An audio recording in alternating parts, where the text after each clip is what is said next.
Bien, bonjour à toutes et à tous. Merci d'être venus aujourd'hui et bienvenue à ce cours sur les interactions plantes-pollinisateurs, hier, aujourd'hui et demain. Alors, je vais commencer par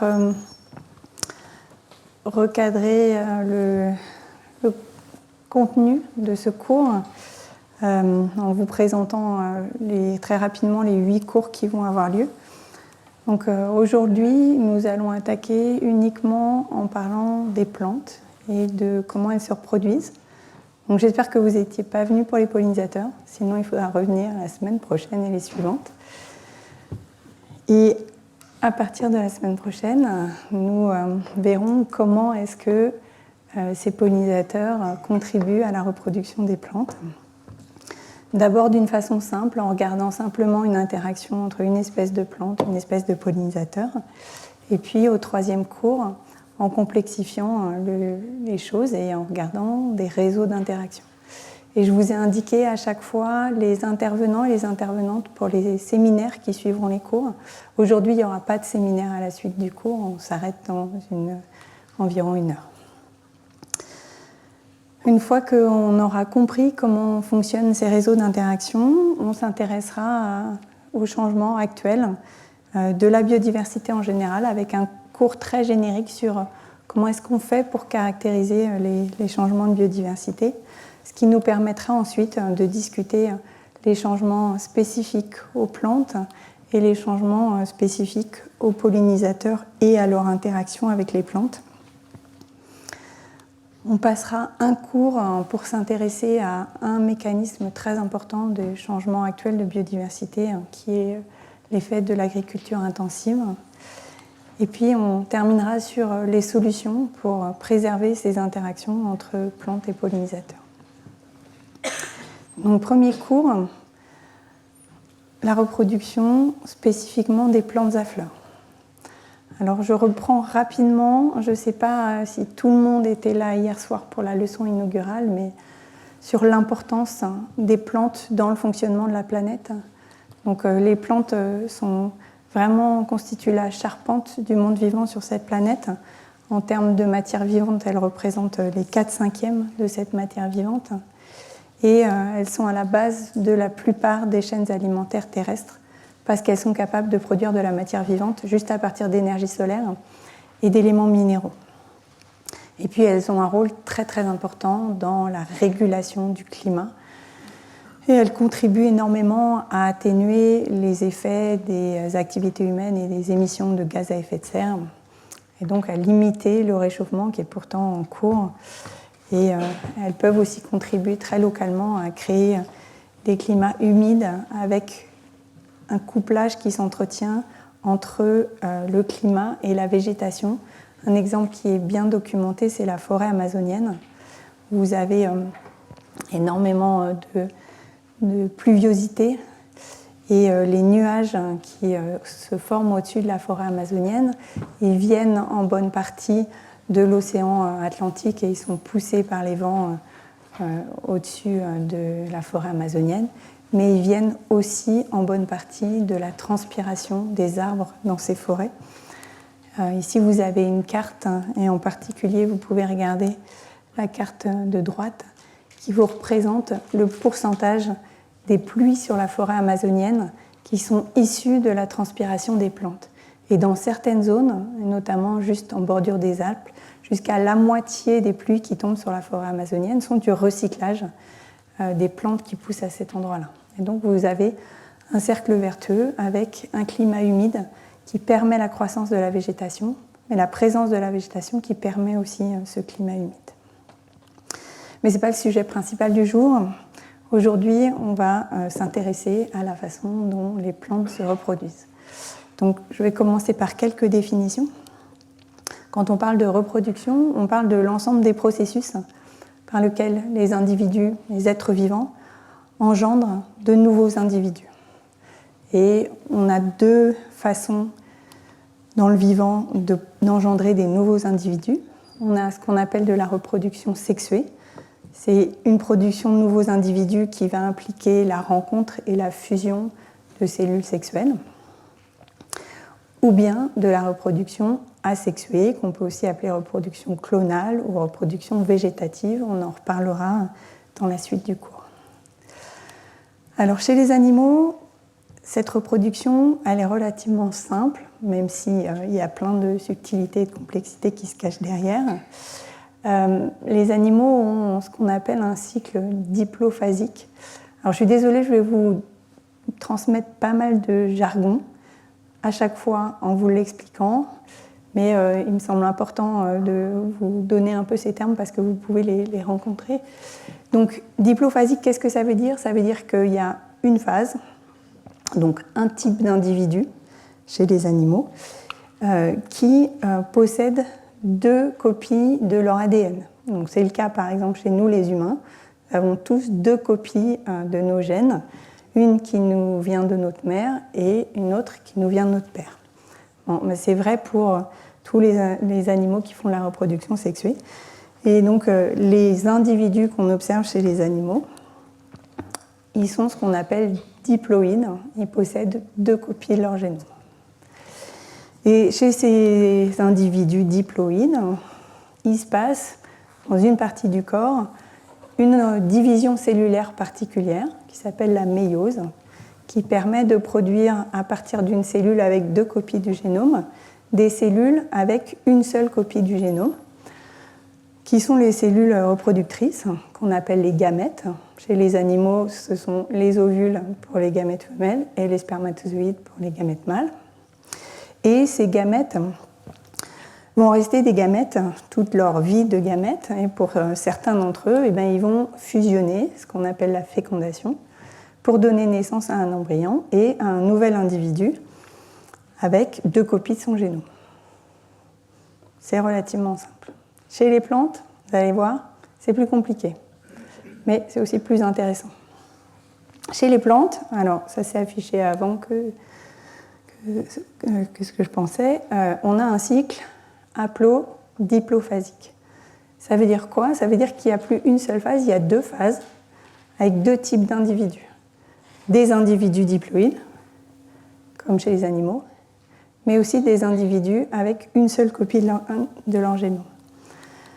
Donc chez les plantes, les individus diploïdes, comme chez les animaux, il va y avoir une partie de l'organisme qui connaît cette division particulière cellulaire, qui à partir d'une cellule avec 2 copies du génome donne des cellules avec une seule copie du génome. Mais ces cellules avec une seule copie du génome, ce ne seront pas les cellules reproductrices. Ce seront des cellules qu'on appelle les spores.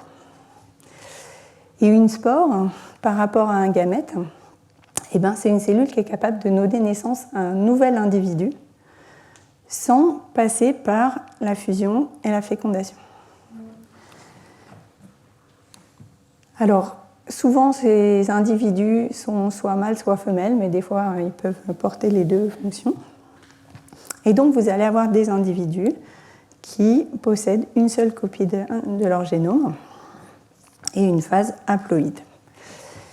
Et ces individus, ce sont eux qui vont produire les cellules reproductrices, donc les cellules reproductrices mâles et les cellules reproductrices femelles, les gamètes, qui vont fusionner et donner naissance à un embryon avec 2 copies de son génome, et donc un des individus diploïdes. J'espère que c'était à peu près clair. Alors, encore un petit peu de jargon. En botanique, on aime bien avoir pas mal de jargon. Les individus qui possèdent 2 copies de leur génome, ce sont les individus qui produisent les spores. Donc on va les appeler les sporophytes, les végétaux qui produisent des spores. Et puis les individus qui vont produire les gamètes, je pense que vous pouvez deviner, on va les appeler les gamétophytes. Alors, peut-être que ça ne vous parle pas beaucoup parce que vous ne visualisez pas concrètement quand vous observez des plantes dans la nature. Qu'est-ce que vous voyez dans ce cycle de vie compliqué? Et bien, en fait, ça dépend de quel groupe de plantes on parle. Chez les mousses, par exemple, le pied qui porte des feuilles et qu'on observe à l'œil nu facilement dans la végétation, ce sont les gamétophytes. Donc les individus qui ont une seule copie de leur génome et qui vont produire les gamètes.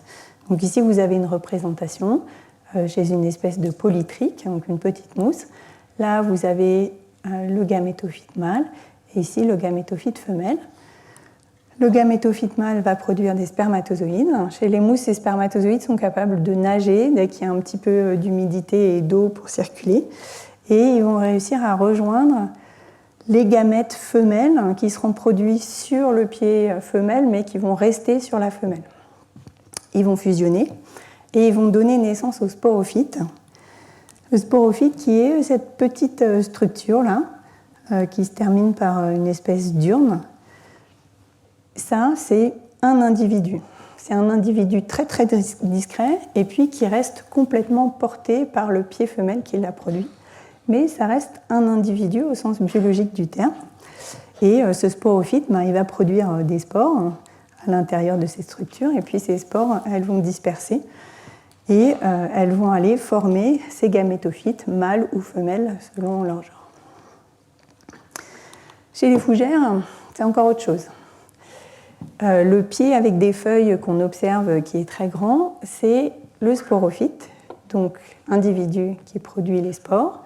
Ces spores, elles sont produites sous les feuilles, vous avez peut-être déjà observé ces structures, et elles vont disséminer et puis aller germer un peu plus loin et produire le gamétophyte, donc l'individu avec une seule copie de son génome. Ce gamétophyte, c'est là pour le coup un individu complètement indépendant, mais qui est très très discret. Ça fait entre 2 et 5 mm de large, donc c'est très difficile de l'observer dans la nature. Mais c'est la deuxième forme du cycle de vie des fougères qui va produire les gamètes. Donc là, sur les fougères, vous avez à la fois les fonctions mâles et femelles. Vous avez production de gamètes mâles et gamètes femelles qui vont fusionner, donner un embryon, et ensuite le sporophyte, le pied-feuillet. Alors aujourd'hui, on est là pour parler des plantes à fleurs. Donc ce qui va nous intéresser, c'est surtout les plantes à fleurs. Et là, vous allez voir que la dissymétrie entre les deux phases du cycle de vie, elle est encore plus grande. Ce qu'on voit chez les plantes à fleurs, donc le pied avec des feuilles, des tiges, des racines, c'est, comme chez les fougères, le sporophyte. Donc des individus qui ont 2 copies de leur génome et qui vont produire des spores. Donc voilà un schéma général d'une plante à fleurs en particulier. Là, ça a l'air d'être une espèce de tomate probablement. Donc vous avez les tiges, les feuilles, les racines et les organes de la reproduction que sont les fleurs. Et comme on va parler de la reproduction des fleurs, on va aller regarder un peu plus en détail à quoi ressemble une fleur qui est un petit peu une fleur caricaturale parmi les plantes à fleurs.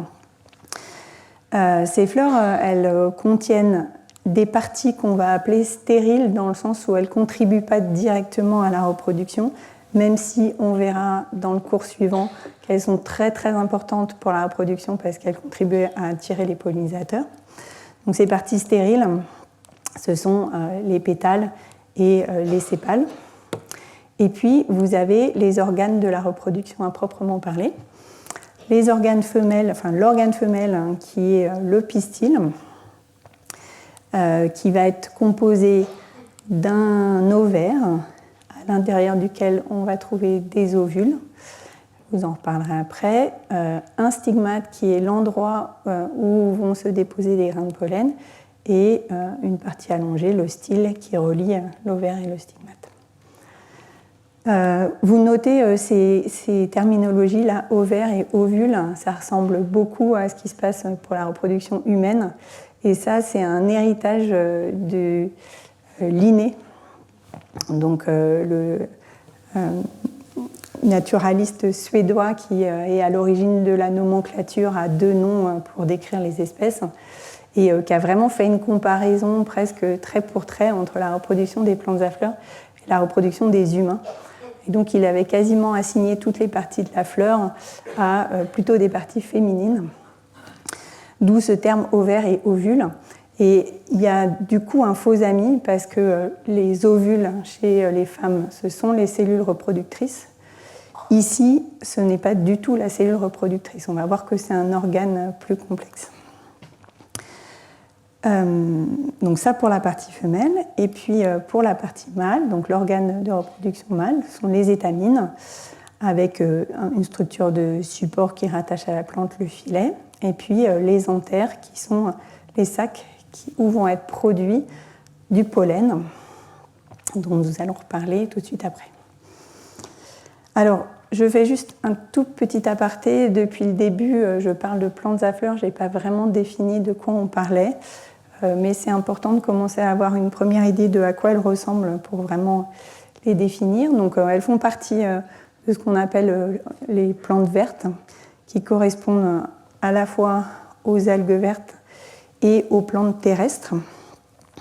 Donc ces plantes vertes, elles sont caractérisées par le fait qu'elles ont un type de photosynthèse particulière. Je ne vais pas m'étendre là-dessus énormément.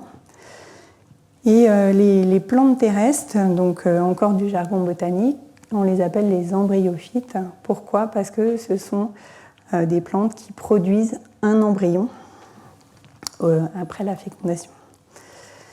Et parmi ces plantes vertes, enfin ces plantes terrestres, vous avez différents grands groupes. Donc le groupe des mousses, dont on a déjà parlé, et ensuite d'autres groupes qui vont être caractérisés par des caractéristiques acquises au cours de l'évolution.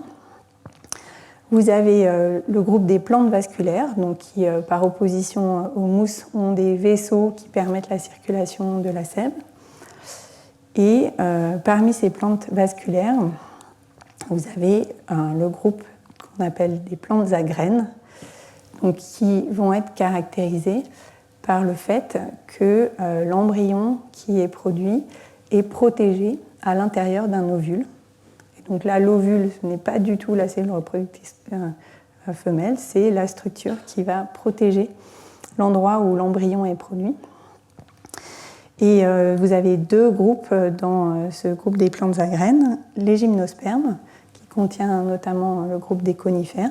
Ça, c'est un groupe où l'ovule n'est pas protégé. Et vous avez les plantes à fleurs, où l'ovule est à l'intérieur d'un ovaire. Et donc la graine qui va être produite est à l'intérieur d'un fruit. Donc, petit résumé, les plantes à fleurs sont des plantes vasculaires avec des vaisseaux dont l'embryon va être protégé à l'intérieur d'un ovule qui va devenir la graine et dont la graine est protégée dans un fruit.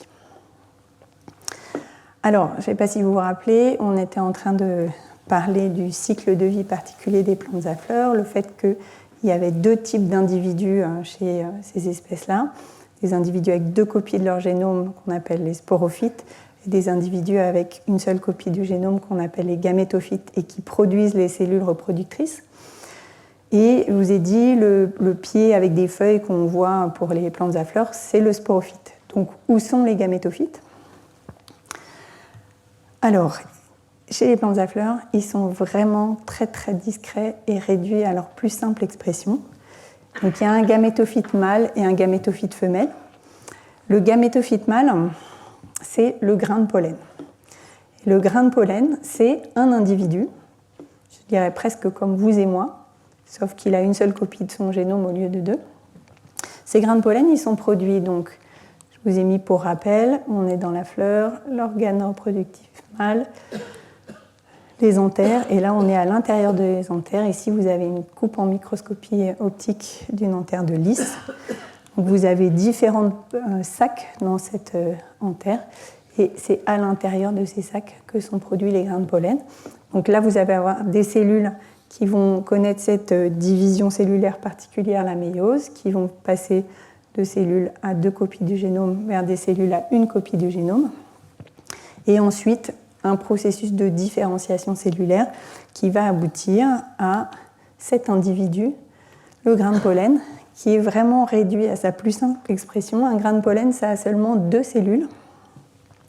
Une cellule qui est la plus grosse, qui est une cellule dite végétative. Donc vous voyez ici la membrane et puis le noyau. Et à l'intérieur de cette cellule végétative, une deuxième cellule qui s'appelle la cellule reproductrice et qui va pouvoir donner les gamètes mâles, les spermatozoïdes. Et puis le grain de pollen, il est entouré d'une paroi qui est formée d'un biopolymère très très résistant, qui s'appelle la sporopollénine.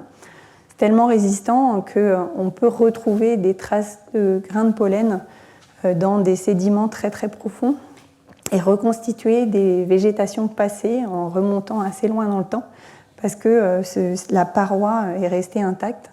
Et en plus, cette paroi, elle possède des ornementations.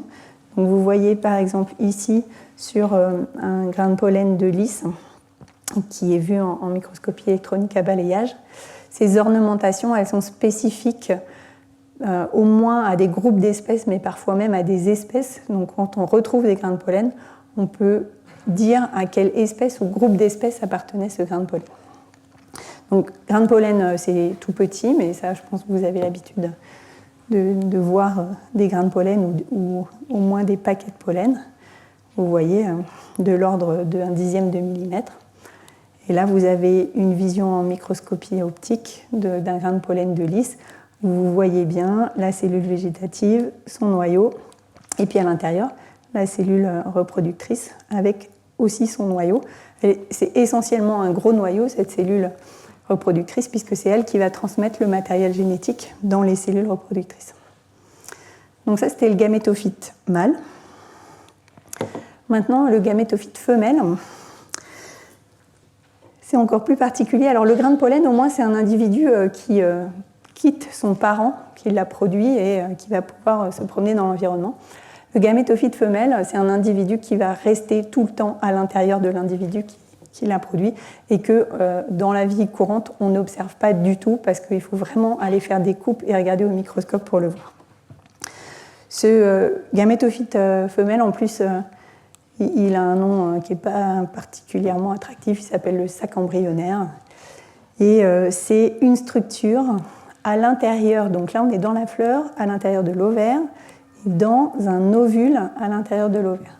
Donc cet ovule, c'est une structure où, de la même façon, vous allez avoir une cellule qui va subir cette division particulière, on passe de 2 copies du génome à 1 copie du génome, et ensuite une série de divisions avec des cloisonnements de cellules un peu particuliers qui font qu'on aboutit à cette structure qui au total a 7 cellules, mais 8 noyaux. Il y a une cellule au milieu qui a 2 noyaux. Il se passe vraiment des choses bizarres.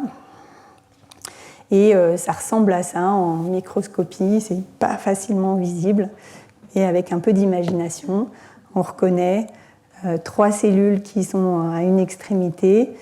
Ici, proche d'un endroit où la paroi est très amassée, qui va être l'endroit où le grain de pollen va pouvoir venir féconder cette partie. On a 2 cellules qui vont permettre l'entrée du pollen et une cellule qui s'appelle l'oosphère et qui est la cellule reproductrice femelle, qui ne s'appelle pas un ovule. Et cette cellule centrale avec 2 noyaux. Voilà, donc juste pour rapidement terminer ce cycle de vie des angiospermes, quand un grain de pollen est déposé sur le stigmate, il va pouvoir faire ce qu'on appelle germer, donc faire pousser un tube qui va passer le long du style. Et dans ce tube sera transportée la cellule dite reproductrice qui va se diviser en 2 et produire 2 spermatozoïdes. Et le tube va pousser jusqu'à s'approcher d'un ovule et venir fusionner avec une des 2 cellules d'accès du sac embryonnaire. Et donc va déverser les 2 spermatozoïdes dans ce sac embryonnaire. Un des 2 spermatozoïdes va aller fusionner avec la cellule reproductrice femelle, ça va donner un embryon. Et puis l'autre spermatozoïde va aller fusionner avec ces 2 autres noyaux pour donner une cellule avec 3 copies de son génome. Et tout ça va donner donc un embryon, donc derrière, si tout va bien, une nouvelle plante. Et cette cellule avec 3 copies du génome, là, elle va pouvoir se multiplier et former un tissu qui peut être un tissu qui va servir de ressource pour la croissance de l'embryon.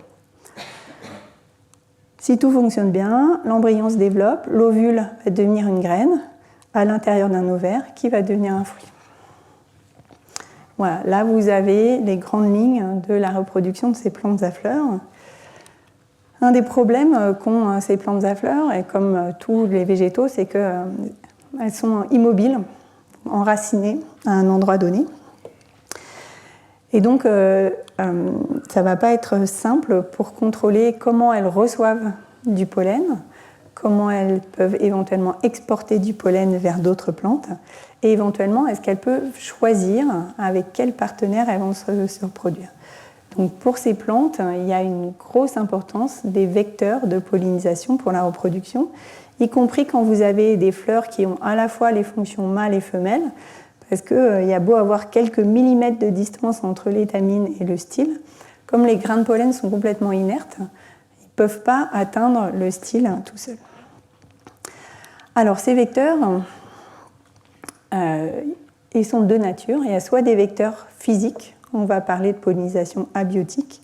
Donc ça représente environ 12% des espèces de plantes, particulièrement dans le groupe des gymnospermes, mais aussi énormément chez le groupe des poacées ou des graminées, et puis dans quelques autres groupes. Et cette pollinisation, elle a lieu très souvent grâce au vent, mais vous avez aussi des situations de pollinisation par l'eau pour certaines plantes à fleurs qui sont aquatiques, soit en milieu d'eau douce, soit en milieu marin. En général, les fleurs de ces espèces-là, elles sont relativement discrètes, c'est-à-dire avec des couleurs vertes à marron, pas de parfum, pas de production de nectar qui peut être des ressources pour des insectes. Et je vous ai montré juste quelques exemples de ce à quoi elles ressemblent. Pour une espèce de plantain, ça c'est un schéma général pour une espèce de graminée, pour le maïs et pour une espèce de plante à fleurs qui est sous-marine, qui est la Posidonie. Ici, vous avez une représentation de ce à quoi ressemble l'inflorescence, donc les ensembles de fleurs. Ce n'est pas très, très visible. Les caractéristiques générales de ces fleurs de plantes qui sont pollinisées par le vent, c'est qu'elles ont des étamines qui sont en général très exposées au vent pour être sûr que le pollen est bien embarqué par le vent.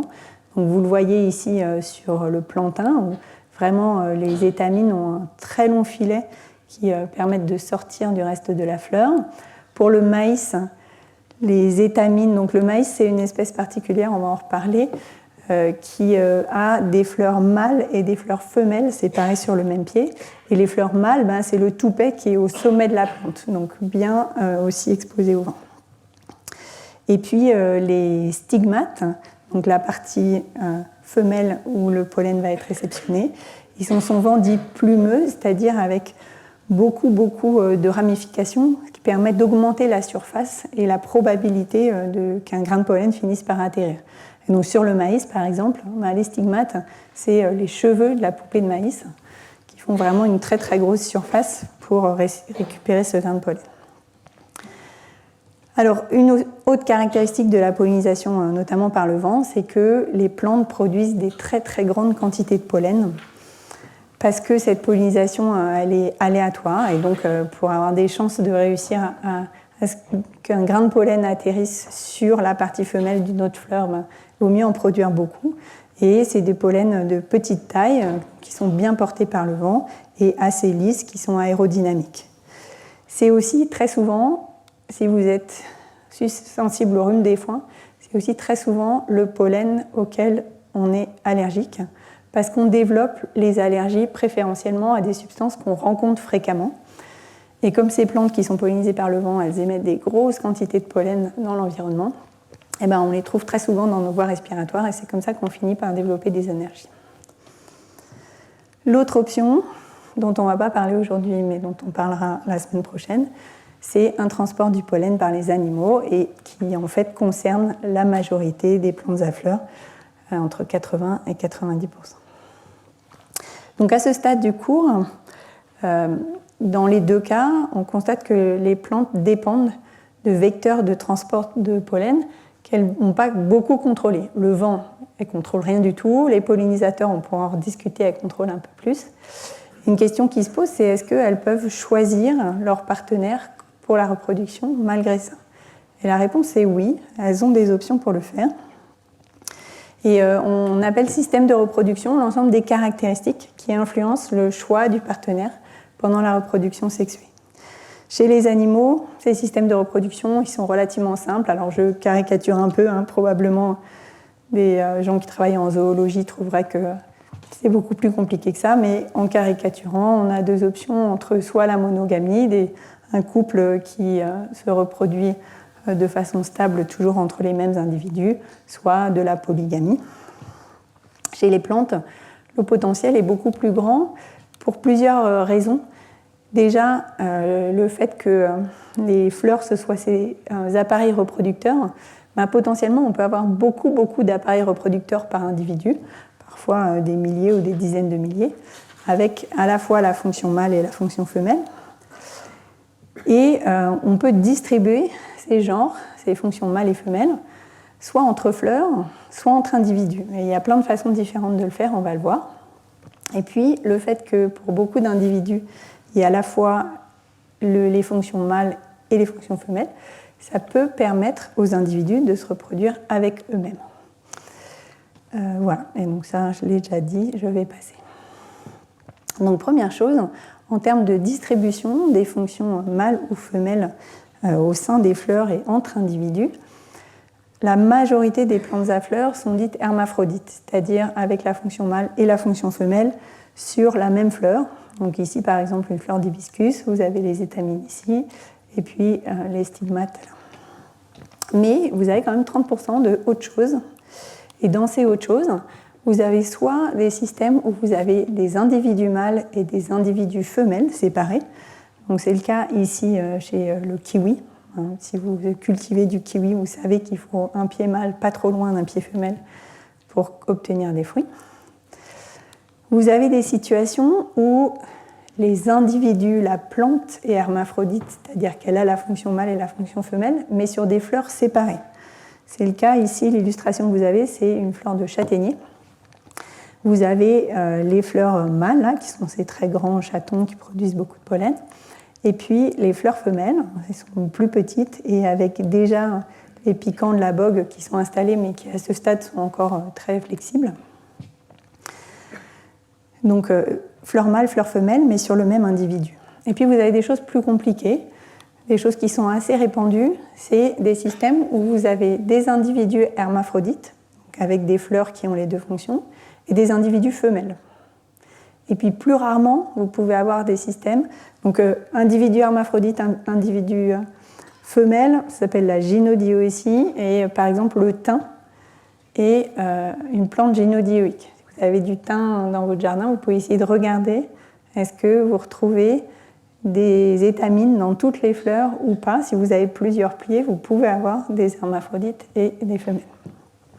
Plus rarement, vous pouvez avoir des situations avec des hermaphrodites et des mâles dans la population.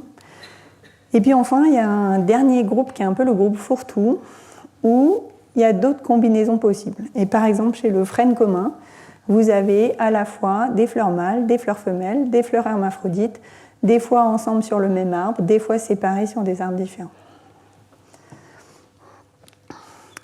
L'autre point important, c'est que la présence des fonctions mâles et femelles sur une même plante permet donc l'autofécondation. Et ça fait assez longtemps qu'on s'intéresse à cette possibilité d'autofécondation dans les populations de plantes naturelles, qu'on est capable de mesurer à quel point les individus se reproduisent en utilisant cette autofécondation ou pas.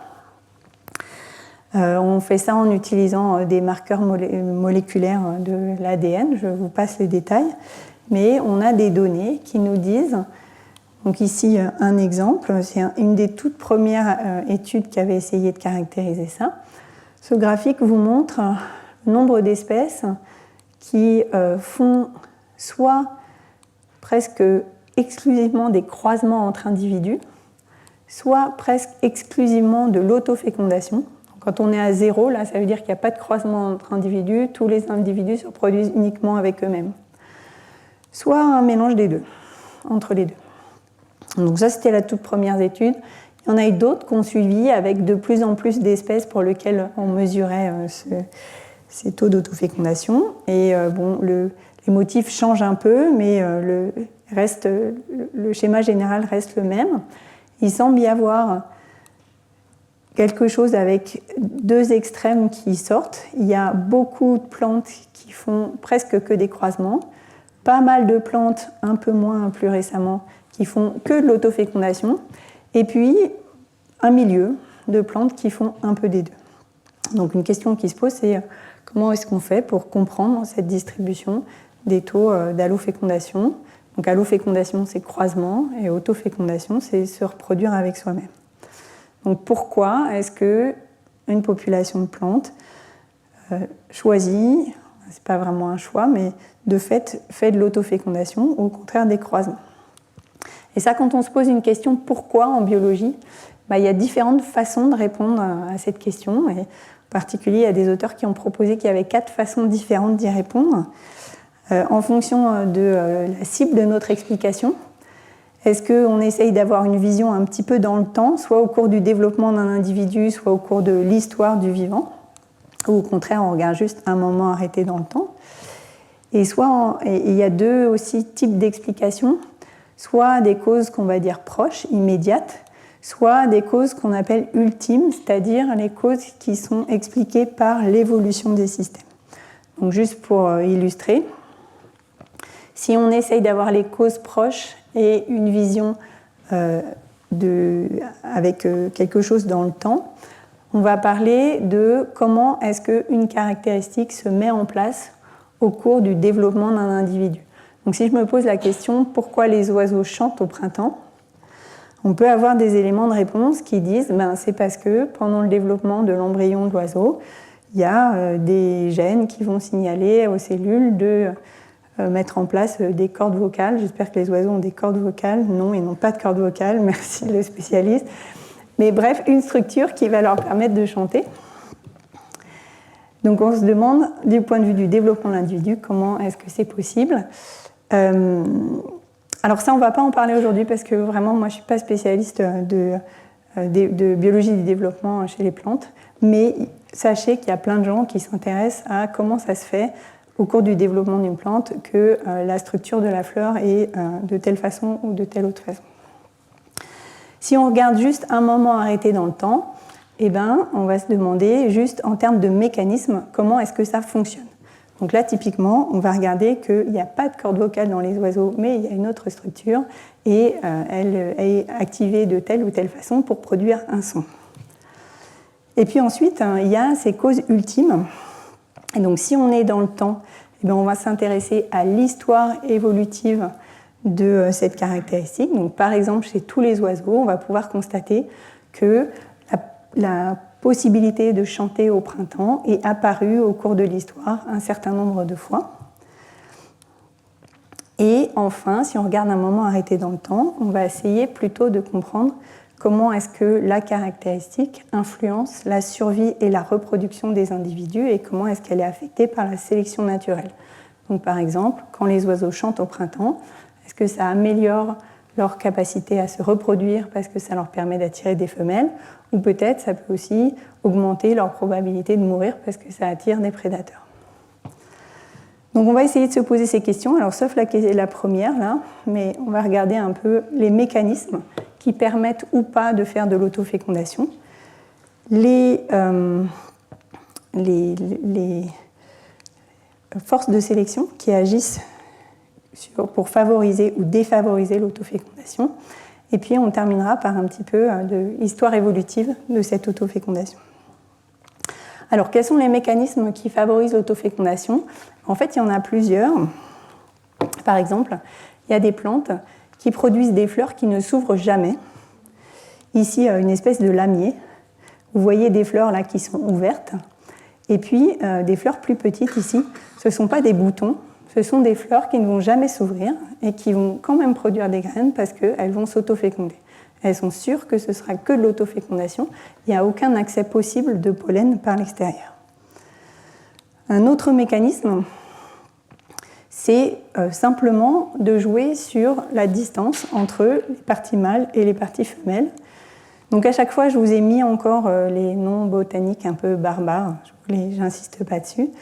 Donc on joue sur la séparation spatiale et plus cette séparation spatiale est réduite, plus il va y avoir de chances que ce soit le pollen de la fleur directement qui tombe sur le stigmate de cette même fleur. Et puis, il y a des mécanismes pour faire le contraire, pour éviter l'autofécondation. Et pour ça, il faut essayer de séparer les fonctions mâles et femelles. Donc ça peut se faire au sein d'une même fleur, quand il y a les fonctions mâles et femelles dans la même fleur. Par exemple, en les séparant dans le temps. Chez cette espèce de plante, par exemple, vous avez ici 2 fleurs qui sont à des stades de développement différents. C'est une espèce pour laquelle les étamines sont actives en premier, c'est-à-dire qu'elles libèrent du pollen, mais le stigmate n'est pas réceptif. S'il y a du pollen qui tombe dessus, il ne se passe rien. Et ensuite, une fois que le pollen est libéré, les étamines vont s'écarter de la fleur, et là, la partie femelle va devenir réceptive et va donc recevoir du pollen nécessairement d'une autre fleur. On peut séparer dans l'espace, l'inverse de ce que je vous ai montré sur la diapositive précédente. Donc là, cette fois-ci, on joue sur une grande séparation entre les étamines et le stigmate, comme ici chez l'hibiscus. Et puis, on peut séparer les fonctions mâles et femelles entre différents individus. Et donc, on revient là à cette distribution des fonctions mâles et femelles au sein ou entre individus. Et donc, sur ce schéma-là, vous avez toute une partie où il y a des fleurs qui ont à la fois les fonctions mâles et femelles. Celles-là ne peuvent pas éviter l'autofécondation. Mais vous avez cette situation où vous avez des fleurs mâles et des fleurs femelles séparées. Ça évite d'avoir de l'autofécondation au sein d'une fleur. Maintenant, vous pouvez avoir quand même autofécondation d'un individu avec ses fleurs femelles qui pollinisent ses fleurs mâles. Et puis le stade ultime, c'est quand vous avez des individus mâles et femelles séparés. Là, on se retrouve comme dans la population humaine, par exemple, vous ne pouvez pas avoir d'autofécondation. Et puis, donc ça, c'était des mécanismes assez physiques, structurels, pour empêcher l'autofécondation. Vous avez aussi des mécanismes plus physiologiques, avec un phénomène qui s'appelle l'auto-incompatibilité. Et ça, c'est la capacité qu'ont certaines plantes à reconnaître leur propre pollen et à le rejeter. On pourrait presque comparer ça à de l'immunité. On est capable de reconnaître des corps étrangers et de les rejeter. Là, on reconnaît son propre corps et on le rejette. Alors, je vais passer rapidement sur le fait qu'il y a différents types d'auto-incompatibilité, parce que je réalise que ça fait déjà presque 3/4 d'heure que je parle. Mais voilà, sachez que ça existe et que c'est un mécanisme possible. Donc là, on a vu un petit peu les mécanismes qui permettent aux plantes soit de faire de l'autofécondation, soit d'éviter complètement de faire de l'autofécondation. La question suivante, c'est qu'est-ce qui fait, en termes d'histoire évolutive, que ces mécanismes vont être favorisés ou non par la sélection naturelle. Donc, quelle est la signification adaptative ? Donc, je vous fais juste un petit rappel du principe de la sélection naturelle. Le principe de base, c'est que dans les populations, tous les individus ne sont pas identiques, il y a une variabilité. Et ici, on peut imaginer, par exemple, que vous avez une variabilité dans la distance entre les étamines, les anthères et le stigmate. Et puis, cette variabilité va avoir une influence sur la capacité des individus à croître, survivre ou se reproduire, ce qu'on appelle la valeur sélective. Bon, sur la distance anthère-stigmate, probablement, ça va jouer le plus sur la capacité à se reproduire. Et si cette variabilité est transmise d'une génération à l'autre, les individus qui se reproduisent le mieux vont transmettre leurs caractéristiques à la génération suivante. Et donc, en moyenne, dans la population, la valeur de la caractéristique elle va changer. Par exemple, ici, on est dans une situation où les individus qui sont mieux reproduits, c'était ceux qui avaient des étamines le plus près du stigmate et donc probablement qui faisaient beaucoup d'autofécondation. Alors, pourquoi est-ce que l'autofécondation peut être favorisée ?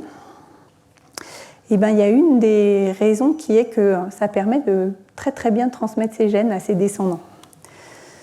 Si on regarde toute chose égale par ailleurs, un individu qui fait de l'autofécondation, il va produire des graines qu'il aura fécondées lui-même.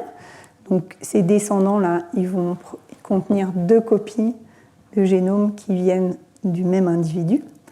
Et puis il va pouvoir exporter du pollen, aller féconder d'autres individus dans la population. Donc en moyenne, cet individu-là, il va transmettre 3 copies de ses gènes à ses descendants. Un individu qui fait que des croisements, les graines qu'il va produire, elles auront été fécondées par du pollen qui vient d'un autre individu, donc elles contiendront qu'une seule copie de son propre génome.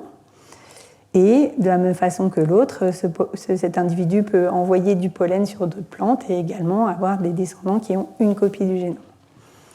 Donc, toutes choses égales par ailleurs, en moyenne, les individus qui font l'autofécondation, ils transmettent 3 copies de leur génome à leurs descendants, contre seulement 2 pour les individus qui font du croisement.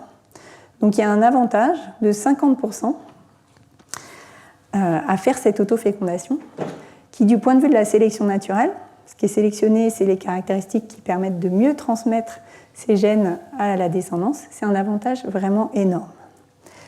À ceci se rajoute un avantage qui est lié au fait que dans les populations naturelles, la production de graines par les plantes, elle est très souvent limitée par la quantité de pollen qui arrive sur les stigmates.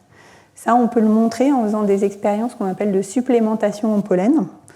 On récupère du pollen dans les étamines, puis ensuite on va mettre ce pollen sur les stigmates en grande quantité avec un pinceau et on compare la production de graines dans les conditions normales et quand on a rajouté du pollen en grande quantité. Et je vous passe le détail du graphique, mais ce qu'on constate, c'est qu'en moyenne, quand on fait ça, on augmente la production de graines de 75%. Donc il y a vraiment une limitation de la production de graines par la quantité de pollen disponible. Et de ce point de vue-là, faire de l'autofécondation, ça permet de ne pas être limité en pollen, parce qu'on a tout le pollen à domicile, si j'ose dire, pour produire énormément de graines. Donc beaucoup d'avantages à l'autofécondation. Il y a quand même un désavantage majeur, que vous connaissez peut-être, qui s'appelle la dépression de consanguinité. Je pense que le terme consanguinité, ça vous parle. Cette dépression de consanguinité, c'est une diminution de la qualité des individus qui sont issus de croisements entre individus apparentés. Alors ça existe dans toutes les populations. Je vous ai mis un exemple avec la population humaine, en particulier les familles royales en Europe. Ils ont tendance à beaucoup se marier entre apparentés. Ici, vous avez le roi Charles II d'Espagne, qui était le dernier roi de la dynastie des Habsbourg à régner en Espagne à la fin du XVIIe siècle. Et c'est un roi dont vous avez l'arbre généalogique ici. Vous pourrez le regarder en détail, mais son père et sa mère étaient oncles et nièces. Et vous avez plusieurs autres situations semblables dans ses ascendants. Ce qui fait que c'est un individu qui était très très consanguin et qui avait vraiment une très mauvaise santé. En particulier, il était prognate, c'est-à-dire avec une mâchoire inférieure qui avançait par rapport à la mâchoire supérieure. Et apparemment, il n'était pas capable de mâcher ses aliments. Il avait plein d'autres problèmes de santé. Il est mort relativement jeune, sans laisser de descendants. Il n'a pas réussi à laisser de descendants. Et c'est ce qui a été à l'origine de la guerre de succession en Espagne au début du XVIIIe siècle, qui a duré 14 ans et qui a vu la fin de la lignée des Habsbourg et les Bourbons s'installer en Espagne. Bon, mais ça existe aussi chez les plantes et l'autofécondation, c'est un cas extrême de consanguinité, parce qu'on se reproduit avec soi-même. Et on peut montrer que chez les plantes, ça a aussi des effets négatifs sur la valeur des individus. Ici, vous avez des plants de maïs, soit qui sont issus d'un croisement entre individus non apparentés, et ensuite qui sont issus d'une génération d'autofécondation, puis de 3 générations, 5 générations, 7 générations. Donc plus on fait de l'autofécondation, vous voyez, plus vous avez des individus petits avec des épis de maïs tout petits. Donc des effets assez négatifs de cette dépression de consanguinité. Cette dépression de consanguinité, elle est liée au fait que tous les individus, dans toutes les populations, donc, y compris nous, on porte dans notre génome des mutations qu'on appelle délétères, donc qui ont des effets négatifs, mais qui sont quasiment récessifs, c'est-à-dire qu'elles ne s'expriment pas tant qu'elles sont en une seule copie. Donc typiquement, ce sont des gènes qui sont non fonctionnels, qui ne marchent plus. Mais tant qu'ils sont associés à un gène qui marche encore, ça ne se voit pas trop parce que le gène qui marche encore, il assure la fonction. En revanche, quand ils sont tous les deux non fonctionnels, là, vous pouvez avoir des très très gros effets, y compris la mort des individus. Et dans une population où vous avez des croisements, comme ces mutations elles sont relativement rares, vous avez très très peu de chances dans un croisement de mettre ensemble deux mutations semblables. En revanche, quand vous faites de l'autofécondation, un individu qui porte ce gène délétère, il va produire dans ses descendants un quart de descendants qui ont les deux copies qui ne fonctionnent pas et qui vont être de très mauvaise qualité. Alors, je vais passer là-dessus. Une des caractéristiques, cependant, c'est que ces descendants ils sont de très mauvaise qualité, donc ils sont éliminés par la sélection naturelle. Et donc, si on fait de l'autofécondation pendant longtemps, beaucoup de générations, ça fait disparaître ces mutations à effet négatif des populations. Et au bout d'un moment, cette dépression de consanguinité, elle devient beaucoup plus faible. Et donc, dans des populations qui font de l'autofécondation depuis très longtemps, il n'y a pas trop de problèmes de consanguinité. Donc, en termes d'interprétation adaptative, si on récapitule, l'autofécondation, ça a un gros avantage. On a automatiquement une transmission de 50% en plus des gènes. Ça permet d'assurer d'avoir du pollen et de produire des graines, mais il y a de la dépression de consanguinité. Et donc, on peut faire des modèles mathématiques qui prédisent ce que va donner l'évolution. Et en fait, tout dépend de à quel point cette dépression de consanguinité elle est négative. Soit elle a un effet qui est plus fort que l'avantage automatique de 50%. Et dans ce cas-là, l'évolution devrait favoriser des croisements complets. Soit elle a un effet qui est plus faible que l'avantage automatique de l'autofécondation. Et l'évolution devrait favoriser, au contraire, de l'autofécondation à 100%. Donc soit l'un, soit l'autre. Dans les distributions que je vous avais montrées, il y avait quand même beaucoup de populations qui faisaient un petit peu entre les deux. Et pendant un moment, il y a eu ce qu'on appelle un paradoxe ou une énigme de ces systèmes de reproduction dits mixtes, avec des populations qui faisaient soit une combinaison en fait, d'autofécondation et de croisement entre individus différents. Et j'ai beaucoup travaillé sur ces questions pour essayer de comprendre d'où venaient ces systèmes intermédiaires, et en particulier en prenant en compte l'écologie de la pollinisation. Et comme il ne me reste plus beaucoup de temps, je vais passer cette étape-là. Si vous avez des questions, vous pourrez me les poser à la fin. Mais pour résumer les choses de façon rapide, on a réussi à montrer qu'on pouvait expliquer à la fois des situations où l'évolution favorise que des croisements, des situations où l'évolution favorise que l'autofécondation, et puis des situations où l'évolution favorise un petit peu des deux. Mais une chose importante, c'est que quand même, la plupart des modèles qui existent prédisent que l'autofécondation est très souvent favorisée. C'est facile d'évoluer vers plus d'autofécondation parce qu'il y a cet avantage automatique, parce qu'il y a l'assurance de reproduction, parce qu'en plus on se débarrasse de la dépression de consanguinité quand on commence à faire de l'autofécondation. En plus de ça, donc, j'ai aussi travaillé sur l'auto-incompatibilité, donc cette capacité d'une plante à reconnaître et rejeter son propre pollen qui empêche l'autofécondation. Ça c'est pareil, ça peut disparaître très facilement et c'est très favorisé par la sélection, la disparition. Mais si on regarde dans les populations naturelles, la plupart, elles font quand même des croisements. Donc il reste quelque chose qu'on ne comprend pas. On se pose la question, est-ce que les plantes peuvent se passer complètement de pollinisateurs et faire que de l'autofécondation? Les modèles nous disent que oui, la réalité nous dit que non. Alors sur le fait que les plantes peuvent se passer des pollinisateurs, ça, il n'y a vraiment pas de doute. Il y a cette possibilité de faire de l'autofécondation. Et puis, ce dont on n'a pas encore parlé, il y a la capacité de se reproduire de façon non sexuée, donc de façon clonale, ou de façon végétative. Donc là, c'est ce qui se passe quand un nouvel individu va pouvoir croître à partir d'un fragment de la plante mère.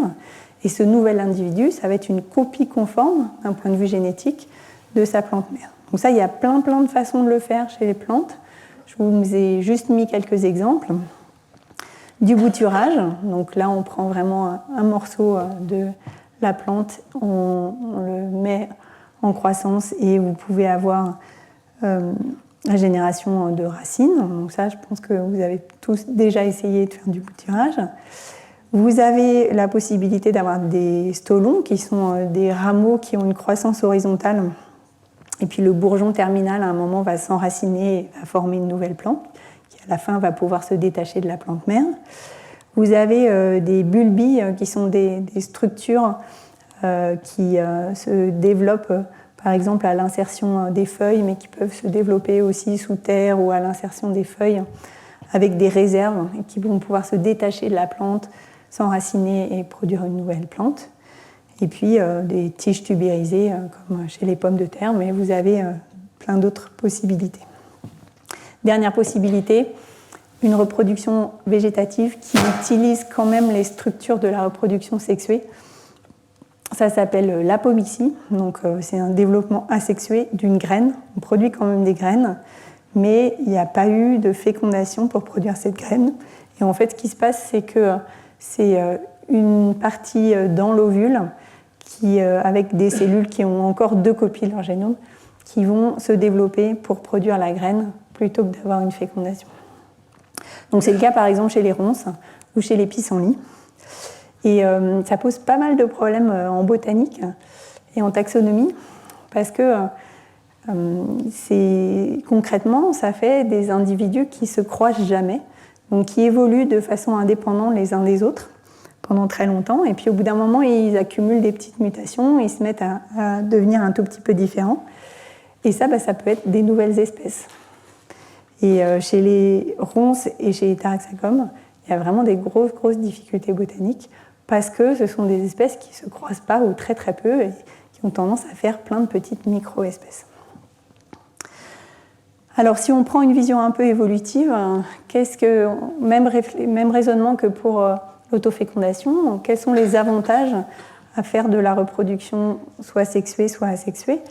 Les avantages de la reproduction clonale, que je vous présente ici comme les désavantages du sexe, il y en a plein.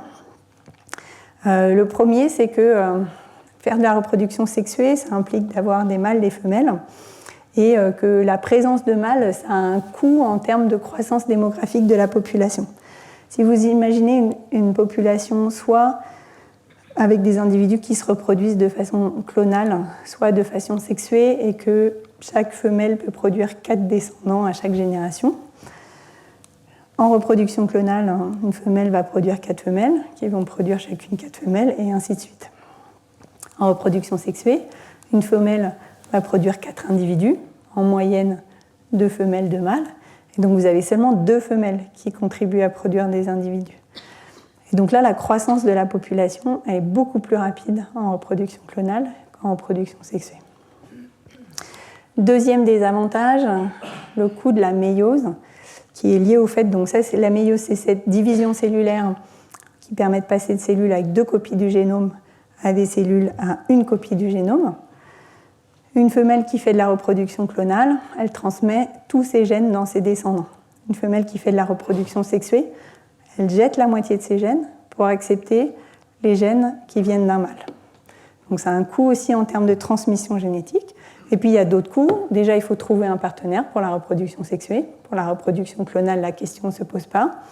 Et puis en plus, on risque d'attraper des maladies au moment des croisements entre partenaires. Et donc il y a un très fort avantage du point de vue de la sélection naturelle à faire de la reproduction clonale. Donc on est dans une situation où la théorie nous dit que les plantes peuvent se passer de vecteurs de pollinisation pour la reproduction, elles peuvent faire de l'autofécondation, elles peuvent faire de la reproduction clonale, mais quand on observe la réalité, il y en a vraiment peu qui s'en passent effectivement.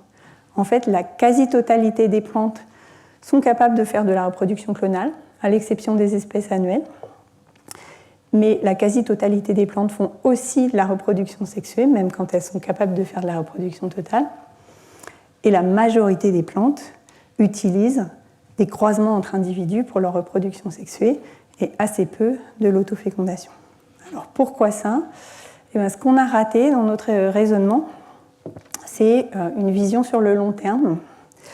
Et concrètement, ce que fait la reproduction sexuée pour aller assez vite, c'est de faire du brassage génétique et de produire de la diversité génétique dans les populations. Et ça permet de s'adapter à un environnement toujours changeant, et en particulier à l'environnement des parasites qui sont capables d'évoluer très très vite. Il y a une théorie qui existe pour expliquer ça, qui s'appelle la théorie de la reine rouge. Comme j'arrive à mon heure de cours, je ne vais pas pouvoir vous en dire beaucoup plus, mais c'est une image qui est issue d'un livre de Lewis Carroll, De l'autre côté du miroir, où il y a un moment où Alice est avec la reine rouge du jeu d'échecs. Elles se mettent toutes les deux à courir très très vite pendant très longtemps, jusqu'à ce qu'Alice n'en puisse plus et qu'elle s'arrête. Et Alice, quand elle a repris ses esprits, se rend compte qu'elles sont restées exactement à l'endroit d'où elles étaient parties. Et quand elle s'en étonne auprès de la Reine Rouge, en lui disant dans le pays d'où je viens, quand on court très vite et très longtemps, on va très loin, la Reine lui dit c'est un pays bien lent. Ici, pour rester au même endroit, il faut courir en permanence. Et c'est cette image de la coévolution, notamment entre les individus et leurs parasites. Pour rester toujours au même niveau de résistance à des parasites, il faut être capable d'évoluer en permanence et donc d'avoir la diversité génétique qui permet cette évolution.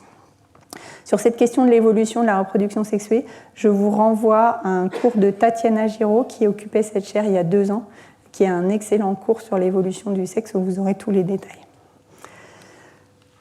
Donc sur le long terme, le fait de faire de la reproduction sexuée et de la même façon le fait de faire de l'autofécondation, ça va diminuer la diversité génétique et donc les capacités d'évolution.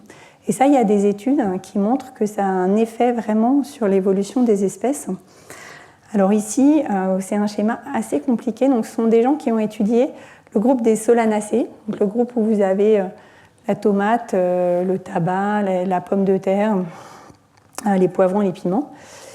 Et en utilisant ici donc un arbre phylogénétique qui représente les liens de parenté entre toutes les espèces, ils ont séparé des espèces auto-incompatibles, donc celles qui savent reconnaître et rejeter leur propre pollen et qui ne font pas d'autofécondation, c'est sûr, et des espèces autocompatibles, qui sont capables de faire de l'autofécondation. Et je vous passe les détails en termes d'analyses statistiques, qui sont des très très grosses analyses statistiques, mais il est possible, à partir de la connaissance de ces relations de parenté entre espèces, de retracer les phénomènes d'évolution dans ce groupe-là, entre la transition entre les espèces auto-incompatibles et les espèces auto-incompatibles, et puis dans chaque groupe, quelle est la probabilité qu'une espèce disparaisse ou au contraire la probabilité qu'une nouvelle espèce apparaisse. Et ce qu'ils ont montré, c'est que les espèces autocompatibles, donc qui sont capables de faire de l'autofécondation, avaient tendance à avoir des nouvelles espèces qui apparaissent plus fréquemment.